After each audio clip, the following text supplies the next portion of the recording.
दोपहरी लच्छेदार के दूल्हा कौन सजा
जब बारात लेकर के भोलेनाथ चले हैं,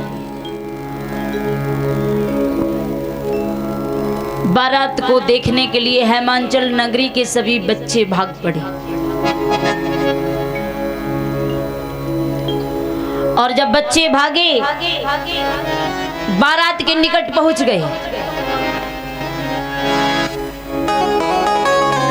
जैसे ही जाकर के बच्चों ने दूल्हा को देखा, दूल्हा को देखते ही डर गए, डर से भागने लगे, गिरते जाते हैं, फिर उठ के फिर भागते हैं। अपनी अपनी माँ के पास पहुंचे। मैया, ए मैया, वो गिरजा जी है ना, उनकी बारात आई है ना। हाँ, तो क्या हुआ? बोले दूल्हा आया है ना। हाँ, दूल्हा इतना बूढ़ा है मैया, हमें तो ऐसा लगता है दूल्हा कहीं कल ही न मर जाए। बोले इतना बूढ़ा है? बोले हाँ, उनसे कह दो ना मैया कि वो उनके साथ शादी ना करें। मैया बोली अच्छा, हम क्यों कहते हैं, शादी वो कर रही है, शांत रहो। बच्चों को चुप कर दिया। धीरे धीरे वो खबर मैया मैना के पास पहुंच गई। मैया मैना को जब पता चला कि दूल्हा बूढ़ा है, गिरजा जी को समझा रही हैं, बेटी तुम्हारे लिए हम अच्छा सा वर देखेंगे, तुम्हारी शादी राजकुमार के साथ करेंगे।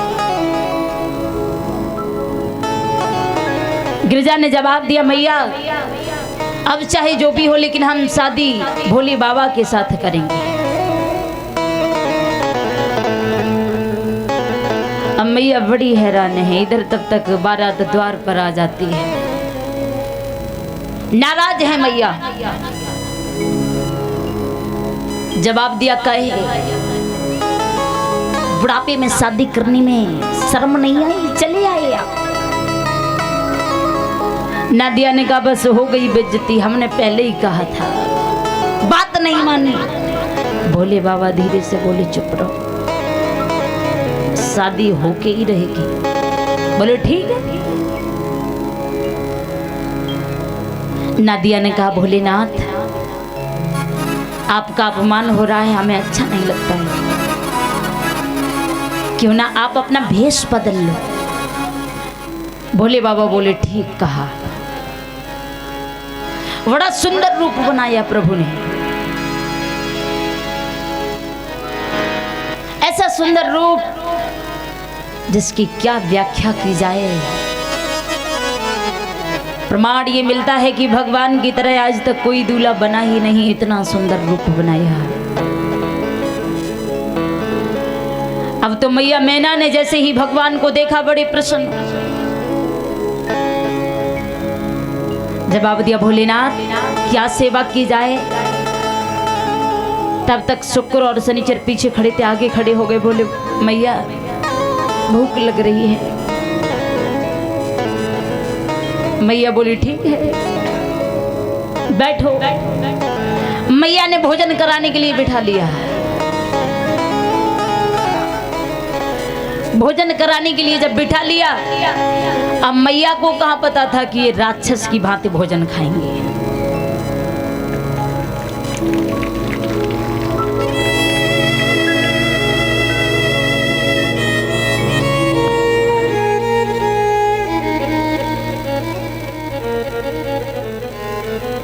और ये हमारी माता जी जो हमें 201 रुपए से और पटका से सम्मानित कर रही हैं,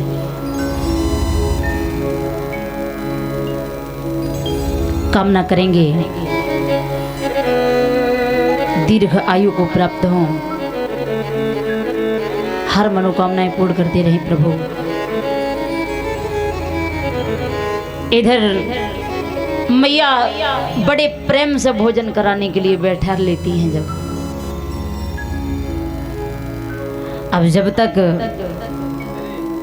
पूड़ी रखती है मैया, सब्जी लेने जाती हैं, तब तक पूड़ी गायब। कैसे भोजन कर रहे हैं।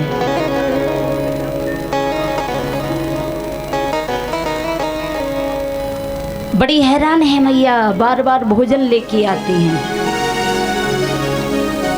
ला नहीं पाती, इससे पहले ही थाली साफ हो जाती है। और धीरे धीरे इस प्रकार शुक्र और शनिचर ने ही सारी बारात का भोजन खा लिया।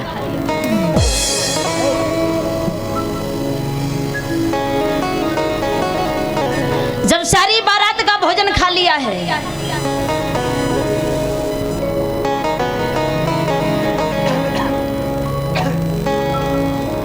अब मैया बड़ी हैरान है,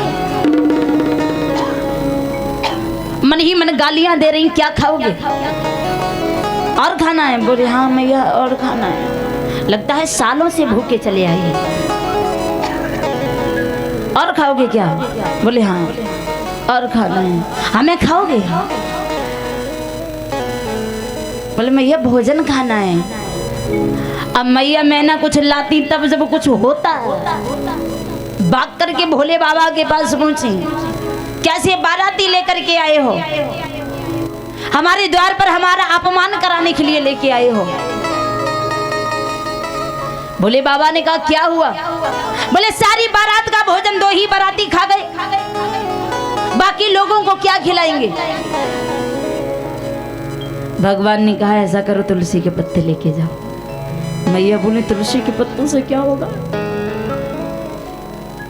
बारात का भोजन सब खा गए। भगवान ने कहा हमारी बात मानो, तुलसी के पत्ते लेके जाओ, उन्हें खिला देना, कभी भोजन नहीं मांगेंगे। तुलसी के पत्ते ले लिए, जाकर के शुक्र और शनिचर को जब पत्ते खिलाए हैं,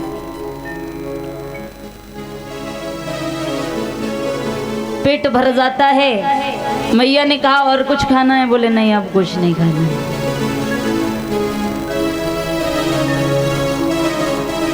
इधर मैया मैना बड़ी प्रसन्न है, भोले बाबा को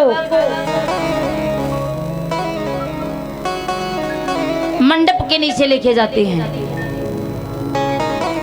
जब भोलेनाथ मंडप के नीचे पहुंचे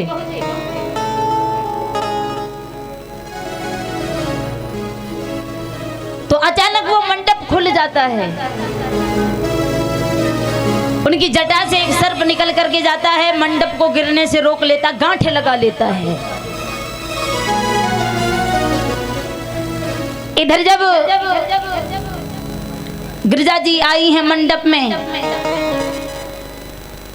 हेमांचल नगरी में बड़ी खुशियां छाई हुई हैं कि भगवान भोलेनाथ जी हमारी हेमांचल नगरी में पधारे हैं। बड़ी खुशी खुशी से मैया ने अपनी बेटी का विवाह भोलेनाथ के साथ किया। बोलिए शंकर भगवान की जय हो, बोलिए पार्वती मैया की। जब शादी हुई, शादी होने के बाद लेकर के चले हैं, मैया मैना ने उन्हें रोक लिया। अच्छा माताएं बहनों, ये तो आप जानती ही होंगी, जब शादी होती है, शादी होने के बाद सास अपने दामाद से गूंथ खुलवाती हैं, जानती हो ना, पुरानी परंपरा है। तो परीक्षित महाराज जी बताएं कि गूंथ क्यों खुलवाई जाती है?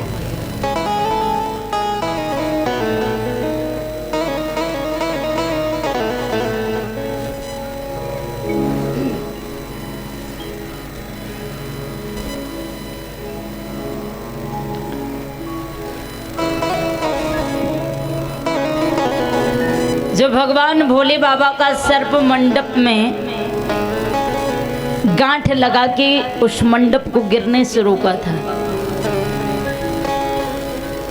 मैया मैना ने भगवान को रोक लिया। प्रभु आप तो जा रहे हो, अपने सर्प को लेते जाइए। भगवान ने उस मंडप से उस सर्प को खोला था। उसी दिन से ये परंपरा चली आ रही है, उसी दिन से ये गूंथ खुलना प्रारंभ हुई है। भगवान भोलेनाथ गिरिजा जी को लेकर के जाते हैं। प्रमाण ये मिलता है कि भगवान भोलेनाथ की 3 संतानें हुई, 2 पुत्र 1 पुत्री। 2 पुत्र हुए, एक गणेश भगवान, दूसरे कार्तिक। पुत्री का नाम ज्वालामुखी था।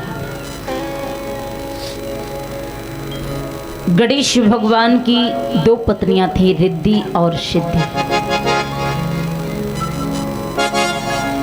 कार्तिक की पत्नी देवसेना और वल्ली। देवसेना को छठी मैया के नाम से जाना जाता है। कुछ लोग छठी मैया की पूजा करते हैं। कार्तिक भगवान की पत्नी है।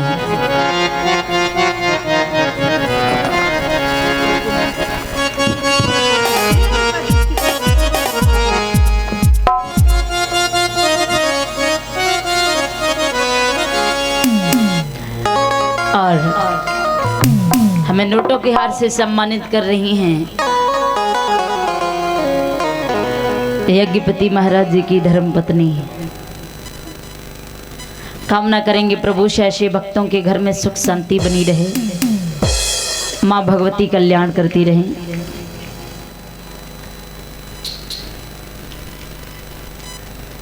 और माताएं बहनों, जानते हो ये शुभ और लाभ कौन है? शुभ और लाभ कौन है? द्वार द्वार पर लोग लिखवा लेते हैं शुभ और लाभ, पर जानते नहीं होंगे। शायद कुछ लोग जानते भी होंगे। ये शुभ और लाभ गणेश भगवान के पुत्र थे।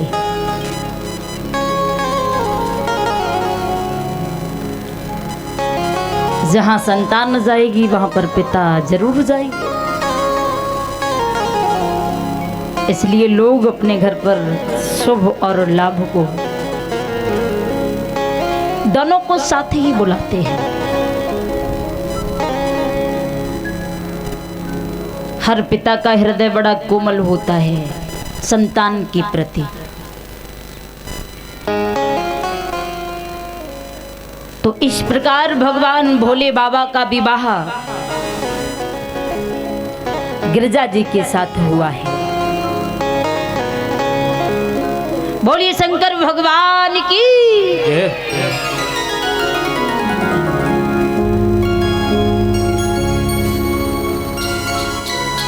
तो आप सभी भक्त एक भजन बोलेंगे, उसके बाद में देखेंगे कि भगवान श्री राम इस पृथ्वी पर अवतार लेकर के क्यों आए हैं, किस प्रकार भगवान श्री राम का विवाह सीता जी के साथ हुआ। आज बड़ी ही सुंदर झांकी दर्शाई जाएगी। तो एक भजन बोलेंगे सभी भक्त।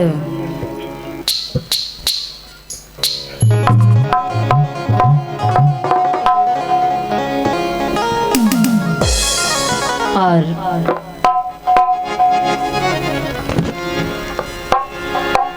101 रुपए से सम्मानित कर रही हैं धर्मेंद्र भैया जी की माता जी। ऐसे भक्तों के घर में सुख शांति बनी रहे, माँ भगवती कल्याण करती रहे।